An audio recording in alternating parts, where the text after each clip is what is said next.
ధర్మరాజు గారు అడిగితే, ఒరే మనవడా, నేను చేతిలో ధనస్సు పట్టుకుని ఉన్నంత కాలం నన్ను పడగొట్టడం ఎవరికీ సాధ్యం కాదు.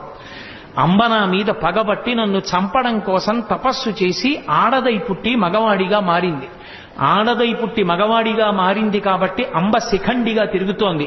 శిఖండిని అర్జునుడి రథం మీద నిలబెట్టండి. శిఖండి ఎదురుగుండా కనపడితే నేను బాణం వెయ్యను, ధనస్సు కింద పెట్టేస్తాను.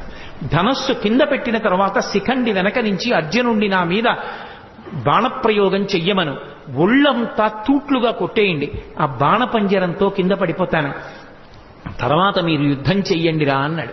కృష్ణ పరమాత్మ చెప్పబట్టి శిఖండిని ఎదురుగుండా పెట్టుకుని భీష్మాచార్యుల వారిని పడగొట్టారు. ద్రోణాచార్యుల వారు ఒకానొక సందర్భంలో విజృంభించి ధనస్సు పట్టుకుని వైరి పక్షంలో ఒక్కడిని బ్రతకనివ్వనని అగ్నిహోత్రంలా విజృంభించాడు.